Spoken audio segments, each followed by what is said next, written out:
শব্দ ভালো মানুষ, তবে জীবনে অনেক কষ্ট পেয়েছে। শব্দেরও সুন্দর একটা পরিবার ছিল, মা, বাবা, বোন আর শব্দ। শব্দ যখন স্কুলে ভর্তি হয় তখন হঠাৎ একদিন শব্দের বাবা স্ট্রোক করে মারা যায়। সে শোক কাটিয়ে ওঠার আগেই 18 দিনের মাথায় শব্দের মাও মারা যায়। রয়ে যায় শব্দ আর তার ছোট বোন। শব্দকে হোস্টেলে দিয়ে দেওয়া হয় আর বোন তার নানুমণির কাছে নিয়ে যায়। রোদসী আবারও চোখ খোলে। একটা মানুষ কতটা দুঃখ পেলে এমন শক্ত হতে পারে। শব্দের এমন ব্যক্তিত্ব রোদসীকে বরাবরই মুগ্ধ করে। শব্দ যেন ধারালো কাজ, যা দেখাতো যায় সুন্দর, তবে ধরতে গেলেই কেটে রক্ত গড়িয়ে পড়বে। রোদসী শব্দের বাসায় থাকা 3 দিন পর রোদসী শব্দের রিডিং রুমের সামনে যেয়ে দাঁড়িয়ে কিছুক্ষণ দমনা করে দরজায় নক করে। তাতে শব্দ দরজার দিকে তাকায়। রোদসী দেখে হেসে ভেতরে আসার অনুমতি দেয়। তাই রোদসী গুটিসুটি পায়ে সামনে আসে।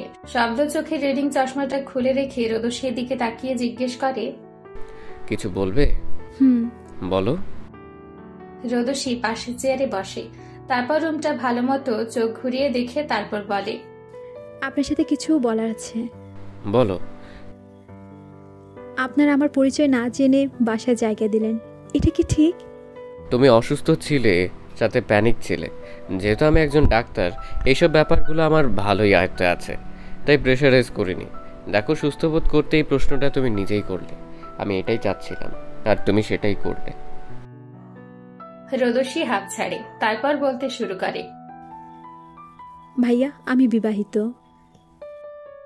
শব্দ চকিতে রোদসীর দিকে তাকায়। তবুও প্রথমে কিছু আঁচ করেছিল, এখন শিওর হলো আর কি। শব্দ নিজেকে সামলে বলে, তাহলে সে কোথায় আর একাই বা কোথায় যাচ্ছিলে?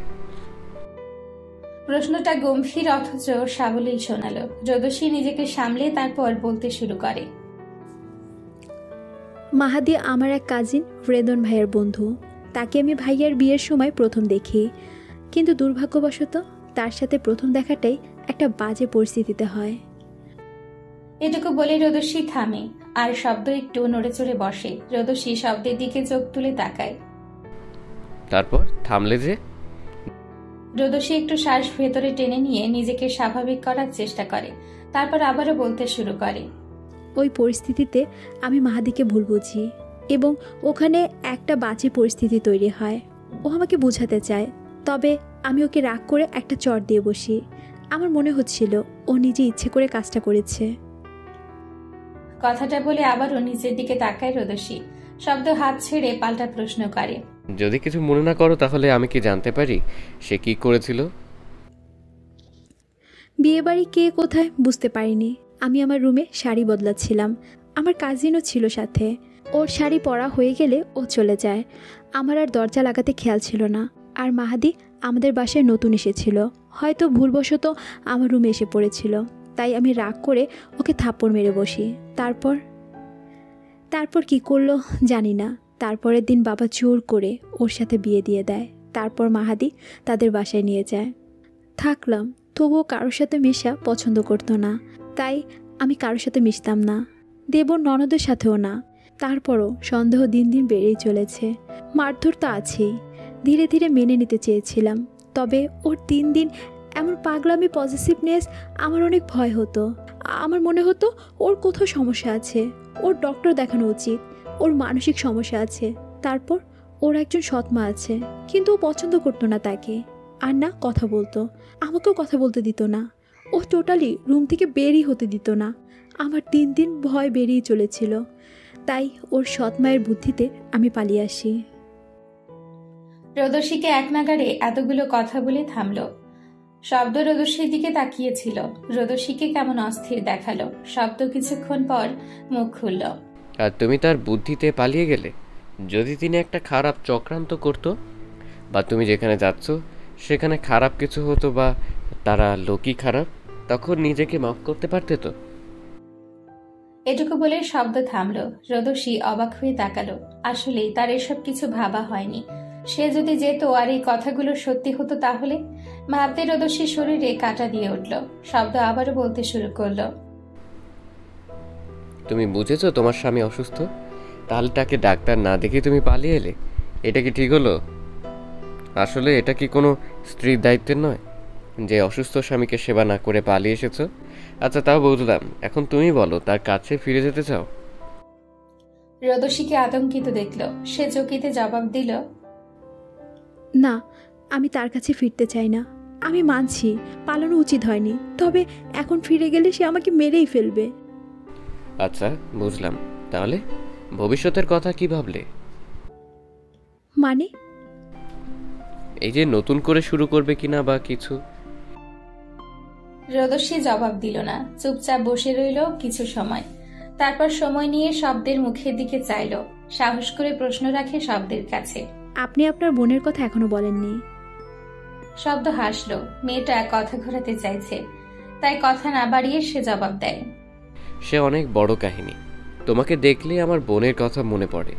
ও যে তোমার থুতনি তিলটা, বাসে প্রথম থেকে সর্বপ্রথম আমার শ্রেয়ার কথা মনে পড়ে।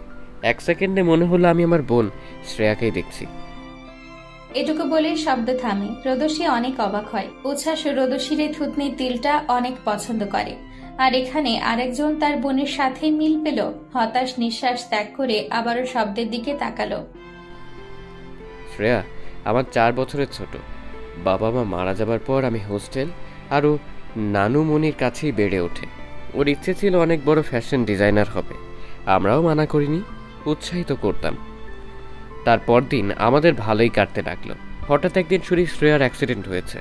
তখন আমি কেবল ডাক্তার হয়েছি। আমার চোখের সামনে ওই প্রথম মৃত্যু দেখলাম। জানো কার? আমার বোনের। আহা, সে কি করুণ দৃশ্য! রিপোর্ট বের হলো, শি ইজ গ্যাং রেপড। ফাইলটার দিকে আমি তাকিয়েই ছিলাম। পরে জানতে পারলাম এমনি পাবলিক ট্রান্সপোর্টেই সর্বনাশটা করলো। আমার জীবনের মা বাবার দেওয়া শেষ চিহ্নটুকু আমি হারিয়ে ফেললাম। কেস ফাইল থেকে কোর্ট পর্যন্ত সব করলাম, তাও কিচ্ছু হলো না। হার মেনে নিলাম। কি করব বলো, এদেশের আইন আছে। সেদিন বাসে তোমাকে প্রথম দেখে আমার শ্রেয়ার কথা মনে পড়লো। আমি ভয় পেয়েছিলাম, আর তোমার মুখে আতঙ্ক ছিল। তাই আমার মনে হচ্ছিল আবার ইতিহাস পুনরাবৃত্তি হবে। তাই ভয় কাটানোর জন্য তোমার সাথে কথা বলতে চেষ্টা করছিলাম। কিছুক্ষণ বাদে যখন তুমি প্যানিক অ্যাটাক করো, আমি ভীষণ ভয় পেয়ে যাই। তারপর তুমি অজ্ঞান হলে আমার ভীষণ চিন্তা হয়। যখন তোমার হাত ধরে দেখি তোমার জ্বর এসেছে, তাই কিছু না ভেবেই বাসায় নিয়ে আসি। আর তুমি বললে না যে যদি তোমার উদ্দেশ্য খারাপ হয়, তাহলে আমি বলবো বোনেরা কখনো ভাইয়ের কাছে খারাপ হয় না। তোমার মাঝে আমি আমার শ্রেয়াকে খুঁজে পেয়েছি, তাই আমি এত কিছু ভাবি না। এক নাগাড়ে কথাগুলো বলে শব্দ থামলো। রোদসীর চোখ থেকে পানি ঝরছে। তা দেখে শব্দ আলতো হেসে উঠে দাঁড়িয়ে রোদসীর মাথায় হাত রেখে বলে, এত নরম হলে হয় না তাবাসসুম, নিজেকে শক্ত করে গড়ে তোলো। নিজেকে সময় দাও, আমি রুমে যাচ্ছি। এ বলে শব্দ নিজের রুমের দিকে চলে যায়। আর রোদসী মুখ তুলে শব্দকে দেখে। একটা মানুষ কতটা শক্ত হলে কারোর সাথে এভাবে ইমোশন ছাড়া শক্ত কণ্ঠে এভাবে সব বলতে পারে। রোদসী শব্দকে যতবার দেখে ততবারই অবাক হয়। মিলি খালার ডাকে রোদসী ভাবনা থেকে বেরিয়ে আসে। রোদসী মিলি খালাকে ইশারায় জিজ্ঞেস করে কি হয়েছে। মিলি খালা জানায় শব্দ রোদসীকে রেডি হয়ে নিচে যেতে বলেছে। এতে রোদসী অবাক হয়। রেডি হবার কি আছে? তাও মিলি খালাকে ঠিক আছে বলে বিদায় করে নিজেও শাড়ি আর টাওয়াল নিয়ে ওয়াশরুমে চলে যায়। রেডি হয়ে নিচে নেমে দেখে সাইফ এসেছে। শব্দ সাইফের পাশেই বসে আছে। রোদসী নিচে নামতে সাইফ কেমন অদ্ভুত চোখে তাকালো। রোদসী কেমন কেমন অনুভব হলো, তবুও কিছু না বলে শব্দকে প্রশ্ন করে, ডেকেছিলে ভাইয়া, কিছু বলবে? হ্যাঁ বস। রোদসী বসল। শব্দের কথা শোনার জন্য উদ্গ্রীব হয়ে তাকিয়ে রইল শব্দের মুখ পানে। তবে শব্দ কিছু না বলে আবারও সাইফের সাথে কথা বলতে মত্ত হলো। তাই রোদসী বিরক্তিতে মুখ নামিয়ে চুপ করেছিল। কিছুক্ষণ বাদে শব্দ বলে তাদের জন্য নাস্তা নিয়ে আসতে, আর সাইফের জন্য চা, আর শব্দের জন্য কফি বানিয়ে আনতে। রোদসী উঠে চলে গেল। কিচেনে আগে থেকেই মিলি খালা উপস্থিত ছিল। রোদসী দাঁড়িয়ে চা এবং কফি বানাতে লাগলো। মিলি খালা আগে থেকেই নাস্তা তৈরি করে রেখেছিল, তাই তার আর বানাতে হলো না। সবকিছু সাজিয়ে আবারও ড্রয়িং রুমে এসে শব্দকে কফি আর সাইফকে চা দিল। সাইফ চা নেওয়ার সময় কেমন মুচকি হাসলো। তার রোদস্বির ভালো লাগলো না, তবে ভাইয়ের বন্ধু বলে তেমন কোনো প্রতিক্রিয়া করলো না। তারপর রোদস্বী শব্দের পাশেই বসে পড়ল। শব্দ কফি খেতে খেতে রোদস্বীকে রুমে চলে যেতে বলল। রোদস্বী উঠে রুমে এসে সোজাসুজি বিছানায় শুয়ে পড়ল। আজকাল কেমন একটুতেই হাঁপিয়ে ওঠে রোদস্বী, মন মেজাজ খারাপ হয়ে যায়। ডাক্তার দেখাতে হবে, কিন্তু তার জন্য বাড়ির বাহিরে যেতে হবে, যা রোদস্বী চায় না। এসব ভেবে রোদস্বী বড় নিঃশ্বাস টেনে চোখ বোঝে। ভাইয়া। উচ্ছ্বাস দরজার দিকে তাকায়। উদয় দাঁড়িয়ে আছে তার ঘরের সামনে। উদয় ঘরে এসে ডিভানে বসে, তারপর সাহস করে বলে, কি হাল করে রেখেছো নিজে, সে খেয়াল আছে? অফিসেও যাচ্ছ না, বাসায় লেটে উঠবো। সবাই তো রশিকে খুঁজছে, তবুও তুমি পাগলামি কেন করছো? উচ্ছ্বাস উচ্চ শব্দে হাসল, হেসে বলে, যে নিজে থেকে হারায় তাকে কি করে খুঁজবো? তাকে তো পাবো না। মুখটা কেমন অসহায় দেখালো। তারপর কেমন কণ্ঠে উদয়কে প্রশ্ন করে, আচ্ছা, আমি কি অনেক খারাপ? আমার দোষ, আমি ওকে বেশি ভালোবাসতাম এটাই? এই কারণে আমাকে ছেড়ে চলে যাবে? বল, কই তোর তো ছেড়ে গেলি না? উদয় ভাইয়ের মুখের দিকে তাকিয়ে চুপ হয়ে গেল। তা দেখে উচ্ছ্বাস আবারও হেসে উঠল। উদয় ভাইয়ের জন্য খারাপ লাগলো। কিছুটা সাহস করে উচ্ছ্বাসকে বলল, ভাইয়া, তোমার চেক আপ করানো উচিত। তুই কি বলতে চাইছিস? আমি আসলে মানুষের রোগী, পাগল? সেটা বলছি না, তুমি নিজের দিকে খেয়াল করছো না, তাই একবার মেডিকেলে চেক আপ করো আর অফিসে বসবে। আমি এত কিছু সামলাতে পারবো না, আমি কিছু জানি না, তুমি এটাই করবে। এই বলে উদয় চলে যায় আর উচ্ছ্বাস ও যাওয়ার পানে তাকিয়ে থাকে। উদয় আর রুহির বিয়ে ঠিক করা হয়েছে। রুহি রোদস্বীকে ছাড়া বিয়ে করবে না। যতদিন না রোদস্বীর খোঁজ পাওয়া যায় ততদিন বিয়েও হবে না। তাই রোদস্বীকে এখনো সবাই খুঁজে চলেছে। আদৌ রোদস্বী কোথায় আছে কেউ জানে না। একমাত্র তার জন্য রোদস্বী পালালো, আর এই কারণে ছোট ভাইয়ের বিয়েটাও আটকে আছে। উচ্ছ্বাস হতাশ নিঃশ্বাস ত্যাগ করে চোখ বুঝল আর ভাবলো আসলেই তার ডাক্তার দেখানো উচিত। সে পাগল হয়ে গেছে। সাহেব তোমাকে পছন্দ করে, তোমাকে বিয়ে করতে চায়। আমি বলেছি তোর থেকে মতামত নিয়ে জানাবো। হোয়াট? চেঁচিয়ে উঠল রোদস্বী, তারপর রাগী কণ্ঠে বলল, কি যা তা বলছো এসব ভাইয়া? তুমি ওনাকে বলনি যে আমি বিবাহিত? আর তুমিও এই প্রস্তাব রাখলে কি করে? মাহাদির সাথে আমার ডিভোর্স পর্যন্ত হয়নি। মাহাদি জানতে পারলে কি হবে জানো তুমি? আর তুমি কি না পাগলামি শুরু করেছো? তুমি ঠিক আছো? আমি ঠিকই আছি। আমি চাই তুই নতুন করে জীবন শুরু কর, না হলে মাহাদির কাছে ফিরে যা। আমি জানি ও আমাকে অনেক ভালোবাসে, আর পালানোর পরে এখন আমাকে পাগলের মতো খুঁজছে। এখন যদি আমি ফিরে যাই, মাহাদি আমাকে মেরেই ফেলবে। তুমি কি চাও আমি ফিরে যাই? তাহলে কি করবি? এভাবেই থাকবি? লোকজন কি ভালো বলে? ভাইয়া, আমি তোমার বাসায় থাকি খাই, এতে অন্য মানুষের বলা বলি বা কথায় আমার কিচ্ছু যায় আসে না। তুমি তোমার কলিগকে না করে দিবে। আমি এসব পছন্দ করি না, আর বাড়াবাড়ি করলে আমি এখান থেকেও চলে যাব। কোথায় যাবি? কোথাও যাবার জায়গা আছে? সেই প্রথম থেকে তো এখানে ঘাপটি মেরে থাকছিস। তুই এখানে থেকে বের হলেই তোর মাহাদি তোকে পেয়ে যাবে। তারপর কি হবে তা আমারও ভাবনার বাহির। তুই তো জানিস তোর স্বামী কেমন। রোদস্বীকে ভীতু দেখালো ঠিক, তবুও রোদস্বী তার মতামত থেকে নড়ল না। রোদস্বীর এমন অটল সিদ্ধান্তের শব্দও মনে মনে খুশি হলো, তবে মুখে কিছু না বলেই স্থান ত্যাগ করে। আপুর কোনো খোঁজ পেলে উদয়?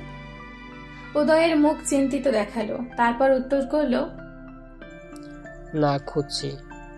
ও রোজই এমন বোকামি করবে তা আমার কল্পনাতেও আসেনি। এভাবে কেউ পালাই, আল্লাহ জানে কোথায় আছে, কি অবস্থায় আছে। রুহি উদয়ের মুখের দিকে তাকিয়েছিল। আসলে আপু এত বড় গাধামি কিভাবে করলো? ভাইয়া আসবো? উদয় দরজার দিকে তাকালো। বৃষ্টি দাঁড়িয়ে আছে। এত রাতে বৃষ্টিকে দেখে উদয় অবাক হলো। চোখ ঘুরিয়ে ঘড়ির দিকে তাকালো। 12টা বাজতে চলেছে। কিঞ্চিত চিন্তিত হয়ে আসতে বলল। বৃষ্টিকে কেমন যেন লাগছিল, মনে হচ্ছিল কোনো ব্যাপার নিয়ে ভয় পেয়েছে অথবা চিন্তিত। বৃষ্টি ঘরে এসে দরজা লাগিয়ে উদয়ের কাছে ডিভানে বসে। উদয় অবাকের ওপর অবাক হয়। বৃষ্টির সাথে তার সম্পর্ক অত ভালো নয়, তাহলে হুট করে এমন ব্যবহার করছে কেন? উদয় তা মেলাতে পারল না। তবুও নিজেকে শান্ত করে বৃষ্টিকে শুধায়, কি হয়েছে? তোকে এমন লাগছে কেন? ভাইয়া যা বলেছি মন দিয়ে শোনো। আর হ্যাঁ, উচ্ছ্বাস ভাইয়াকে বলো না, তাহলে ধ্বংস করে ফেলবে। কি ধ্বংস করবে? কি যা তা বলছিস? উদয়ের মাথায় ঢুকছিল না বৃষ্টি কিসের ব্যাপারে বলছে। এবার বৃষ্টি একটু নড়ে চড়ে বসে বলে, ভাবিকে মা পালাতে সাহায্য করেছে। উদয় চমকে বৃষ্টির দিকে তাকায়। বৃষ্টি মাথা নাড়িয়ে আবারও বলতে শুরু করে, আমি মাত্রই মাকে কারো সাথে কথা বলতে শুনেছি। তিনি কাকে যেন বলছিল মেয়েটাকে ফুসলিয়ে বাড়ি থেকে বের করলাম, নাম হলো পালিয়েছে। তবে লাভ কি হলো, তোদের কাছে তো যায়নি, কি জানি কোথায় গেল। আমার ভীষণ ভয় করছে। উচ্ছ্বাস বা বাড়ির কেউ এ ব্যাপারে জানলে আমাকে আস্ত রাখবে না। মেয়েটা যে কই গেল, আদৌ বেঁচে আছে কিনা তাও জানি না। উদয়ের মুখ শক্ত হয়ে উঠল। ঘরের মধ্যেই কালসাপ পুষেছে। উদয় দাঁড়িয়ে যায়। তা দেখে বৃষ্টিও তাড়াহুড়ো করে দাঁড়ায় এবং বলে, ভাইয়া মাথা ঠান্ডা করো। ভুল করে কোনো স্টেপ করে ফেললে আমাদেরই ক্ষতি। উনি যা করেছে তার ফাঁদে তাকেই ফেলতে হবে, আর ভাইয়াকে জানানো যাবে না। আর শোনো, ভাইয়াকে ডাক্তার দেখানোর ব্যবস্থা করো। উদয়ও ব্যাপারটা বুঝলো। বৃষ্টি মন্দ বলেনি। যা করতে হবে মাথা ঠান্ডা করে করতে হবে। রোদস্যি কোথায় আছে তা খুঁজতে হবে, আর ভাইকেও ডাক্তার দেখিয়ে সুস্থ করতে হবে। ভাইয়া কোথায় যাচ্ছ? ডাক্তারের কাছে। উদয় অবাক হয়ে তাকালো। উষা কেবল পানি মুখে দিয়েছিল ভাবে বলে। ছিটকে বেরিয়ে পড়লো বৃষ্টির উপর। বৃষ্টির রিয়াকশনও ছিল ভূত দেখার মতো। উচ্ছ্বাস সবার রিয়াকশন দেখে বিরক্ত বোধ করলো। সে ডাক্তার দেখাবে, এতে এমন রিয়াকশন দেওয়ার কি আছে? উদয় ভাইকে ভালো করে দেখে, বোনদের দিকে তাকিয়ে বলে, আমি যা শুনেছি তোরাও তাই শুনেছিস? বৃষ্টি আর উষা বোকার মতো মাথা নাড়িয়ে হ্যাঁ বোঝায়। ওদের এমন কর্মকাণ্ড দেখে উচ্ছ্বাস ওখান থেকে বেরিয়ে হসপিটালের উদ্দেশ্যে রওনা হয়। দরজা লাগানোর শব্দ শুনে মিসেস বিপাশা চমকে তাকায়। উদয়কে দরজা লাগাতে দেখে কিঞ্চিত বিরক্ত হয়ে চেঁচিয়ে ওঠে, কি হয়েছে কি? তুই আমার রুমে কি করছিস আর দরজা লাগালি কেন? হয়েছে তো অনেক কিছুই, তার আগে বলো তুমি কি চাও? এটা বলে পুরো রুমে চোখ বুলিয়ে বিছানায় আটশোয়া হয়ে বসে উদয়। তা দেখে রেগে ওঠে বিপাশা বেগম। হচ্ছে কি উদয়? হঠাৎ করে এসেছো, ভালো কথা। এসব কি কাণ্ড? আর কি চাই বলতে, কি বলতে চাইছিস? সেটা তুমিও জানো। দেখি আমিও ঠাডাভাবে ব্যাপারটা মিটাতে চাইছি, তবে এটা ভাইয়ার কানে গেলে কি কি ভয়ঙ্কর কাণ্ড হবে তা আমার থেকে তুমি ভালো জানো। কাঁধ উঠিয়ে কথা বলে। গাছাড়া ভাব নিয়ে উঠে বসলো উদয়। মিসেস বিপাশা বেগম ভেতরে ভেতরে চমকে উঠে। উদয় কিসের ব্যাপারে বলছে? সব জেনে গেছে, কিন্তু জানলো কি করে? এসব ভাবতে ভাবতে মিসেস বিপাশা বেগম ঘেমে একাকার। উদয় তা দেখে হাসলো। তারপর মিসেস বিপাশা বেগমের সামনে এসে বলে, ভালোই বলো, ও রোচ্ছি কোথায়? আর ওকে পালাতে সাহায্য করেছো কেন? কি কারণে? আমি জানি না ওই মেয়ে কোথায়, সত্যি বলছি। আবারও জিজ্ঞেস করছি, ভালোই বলো, ও রোচ্ছি কোথায়? ভাইয়া আসলে কিন্তু আমার মতো ভালো মানুষের ব্যবহার করে জিজ্ঞেস করবে না। আমি সত্যি বলছি, ও কোথায় আমি জানি না। বলেই মিসেস বিপাশা বেগম কান্না করে দিলেন। তাহলে ওকে পালাতে সাহায্য করছো কেন? কারণ কি? আর কোথায় পাঠাতে চেয়েছিলে বলো, কোথায়? আমিও সাহায্য করিনি, পথের কাঁটা সরিয়েছি শুধুমাত্র। আমি তো চেয়েছিলাম পতিতলায় পাঠাতে, সেখান থেকে ও আর ফিরে আসতে পারত না, কিন্তু ভাগ্যবশত রোদসী ওখানে যায়নি। এই কথা শুনে উদয়ের মাথায় রক্ত উঠে যায়। রক্ত চোখ নিয়ে বিপাশা বেগমের দিকে তাকিয়ে বলে, কেন চাচি, ও কি ক্ষতি করেছে? ও বুঝেছি, ও তোমার সতীনের ছেলে, আর ছেলের বইয়ের জন্য নাকি সম্পত্তির জন্য, তার জন্য এমন কাজ করবে? রোচ্ছির জায়গায় একবার বৃষ্টিকে ভাবো তো। বিপাশা বেগম চমকে তাকালো উদয়ের দিকে। তা দেখে উদয় হাসলো। কি এখন ভাবতে বুক কেঁপে উঠছে? নিজের মেয়ের কথা শুনে এমন লাগছে। রোচ্ছিও তো কারো না কারোর মেয়ে। আচ্ছা চাচি, মানুষ খারাপ হতে পারে, কিন্তু মায়েরা তো খারাপ হয় না। তাহলে তুমি এমন করলে কেন? ঠিক আছে, ও তোমার দেওয়ার ঠিকানা এইখানে যায়নি, তাহলে এখন কোথায়? রোচ্ছি আদৌ ঠিক আছে কিনা তার কি গ্যারান্টি আছে? বা ও ভালো কোথাও আছে? উদয় ঘৃণায় মুখ ফিরিয়ে নেয়। তা দেখে বিপাশা বেগম শব্দ করে কান্না করে দিয়ে বলে, বাবা আমাকে মাফ করে দে, আমি সত্যি এমনটা করতে চাইনি। সম্পত্তির লোভে কি থেকে কি করে ফেলেছি বুঝতেই পারিনি। ক্ষমা করব তোমাকে। আর লোভগুলো কি করে পেলে? সবাই যখন জানবে সব ঘৃণা নিয়ে বাঁচতে পারবে তো?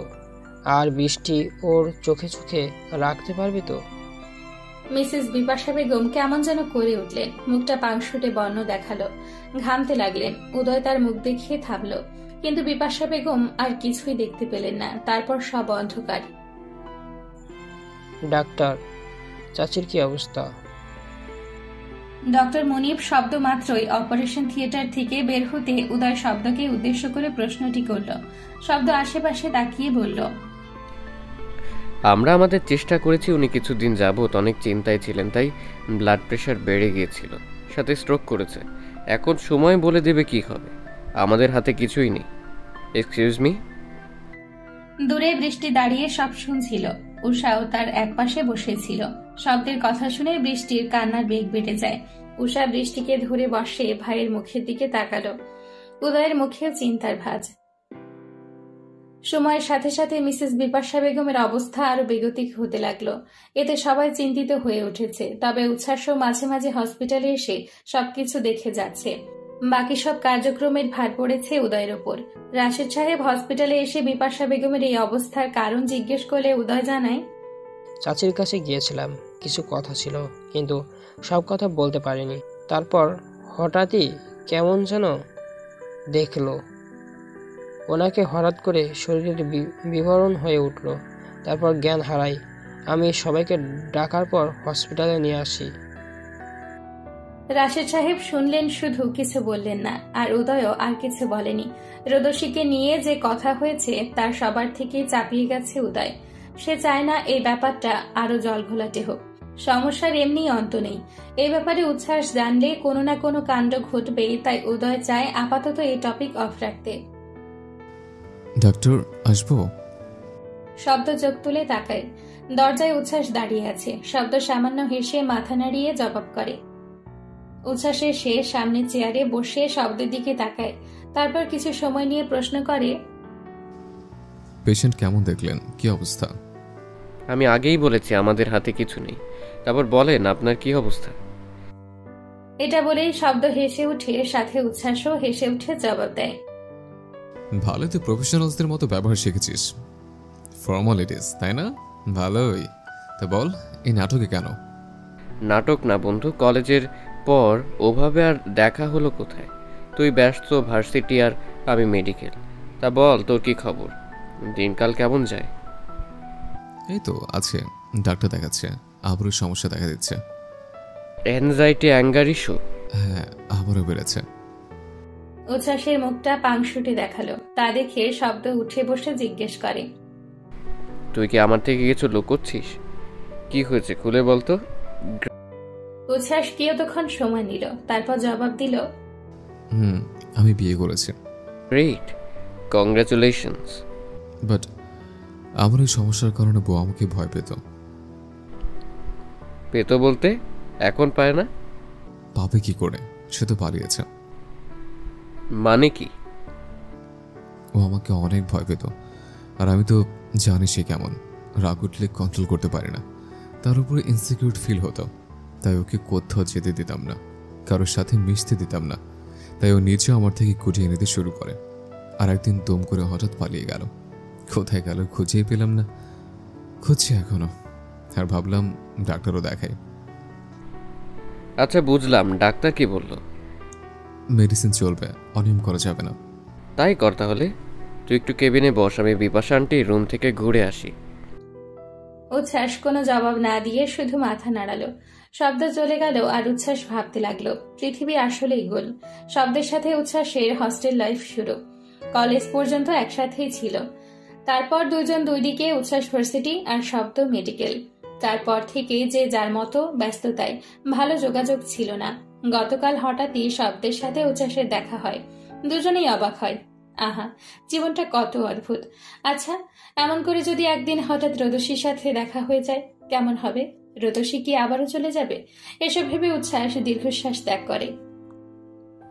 ডক্টর, পেশেন্টের কি অবস্থা? উন্নতি হয়েছে নাকি? শব্দ একটা মিষ্টি নারী কণ্ঠ শুনে পেছনে ফিরে তাকায় শব্দ। একটা 19 বছর বয়সী মেয়ে উত্তরের আশা উদ্গ্রীব হয়ে তাকিয়ে আছে শব্দের মুখের দিকে। শব্দ আশেপাশে তাকিয়ে দেখলো বৃষ্টি একটা চেয়ারে বসে আছে, সাথে একটি ছেলে। বৃষ্টির বর হয়তো। শুনেছে উচ্ছ্বাসের সৎ বোনের বিয়ে হয়েছে। শব্দ চোখ ফিরিয়ে আবারও মেয়েটির দিকে তাকিয়ে জিজ্ঞেস করল, কে আপনি? কার আপডেট জানতে চাইছেন? প্রচন্ড কাটকাট শোনালো জবাবটা। মেয়েটিও এমন আশা করেনি। তবে সে শুনেছে যে ডাক্তারদের ব্যবহার কেমন রুড হয়, ক্যাটকেটে হয়। এখন দেখেও নিল। তবুও মেয়েটি নিজেকে সামলে শব্দের চোখে চোখ রেখে বলে, আমি উষা। আর যার কেবিন থেকে চেক আপ করে বের হলেন, আমি ওনার কথাই জিজ্ঞেস করলাম। সে আমার চাচি হয়। ওহো, এবার চিনেছি। তুমি তাহলে উচ্ছ্বাসের কাজিন, আমার রাইট? মিস হোয়াট এভার, ওনার কোনো উন্নতি দেখছি না। এবার সরো, আমার অনেক কাজ পড়ে আছে। উষা যার পরনায় অবাক হয়ে তাকালো শব্দের দিকে। তাকে কিভাবে তুচ্ছ-তাচ্ছিল্য করছে লোকটা। এ নাকি দায়িত্বশীল ডক্টর। উষা মুখ ফুলিয়ে শ্বাস নিয়ে শব্দকে যাবার জায়গা করে দেয়। শব্দ প্রস্থান করে আর উষা তার অদৃশ্য হওয়া পর্যন্ত তাকিয়ে তা দেখতে থাকে। শব্দ চলে গেলে চোখ ঘুরিয়ে অদূরে বেঞ্চে বসে থাকা বৃষ্টির দিকে তাকায়। একদিন এই মুখটা কেমন শুকিয়ে গেছে। উষা হেঁটে বৃষ্টির কাছে যেয়ে দাঁড়ালো। বৃষ্টিও মুখ তুলে উষার দিকে তাকালো। কেমন নির্জীব ঠেকলো চাহনিটা। উষার বুক মুচড়ে উঠল। উষা বৃষ্টির পাশে বসলো। বৃষ্টি এতক্ষণে জিজ্ঞেস করলো, ডাক্তার কি বলল? শব্দের কথা শুনে উষা মুখ বাঁকালো। এত বদ, ঠিক মতো আপডেটই জানালো না। বৃষ্টি উষাকে ধাক্কা দিয়ে আবারও একই কথা জিজ্ঞেস করলো, কি বলছো না কেন আপু? অবস্থা আগের মতোই, উন্নতি হচ্ছে না। উত্তরে এমন কিছু আসবে জানতো, তবুও মুখে অন্ধকার নামলো বৃষ্টির। তা দেখে খারাপ লাগলো উষার। হাত বাড়িয়ে বৃষ্টির হাতের উপর রাখলো। ভরসা দেওয়ার চেষ্টা করলো। হতাশ নিঃশ্বাস ত্যাগ করে ভাবলো, ভাবি যাবার পর থেকেই একটা না একটা সমস্যা লেগেই রয়েছে। কে জানে কোথায় আছে, ভালো আছে না মন্দ। এসব ভাবতে ভাবতে মুখ ভরে নিঃশ্বাস টেনে নিল। তাকে শান্ত থাকতে হবে। বৃষ্টিকে সামলানোর জন্য এখন সে ছাড়া কেউ নেই, তাই তাকে শান্ত থাকতেই হবে। রোদসী ড্রয়িং রুমে বসে টিভি দেখছিল। সন্ধ্যায় ইদানিং মেজাজ খিচিয়ে থাকে।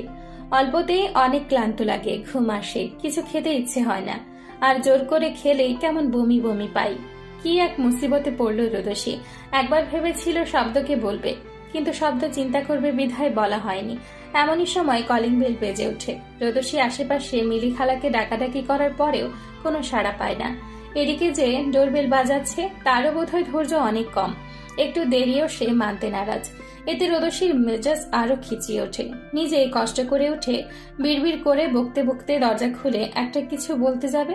দরজার ওপাশে দাঁড়িয়ে থাকা লোকটাকে দেখে থেমে যায় রোদসী। মুখ থেকে ছিটকে বের হয়, আপনি?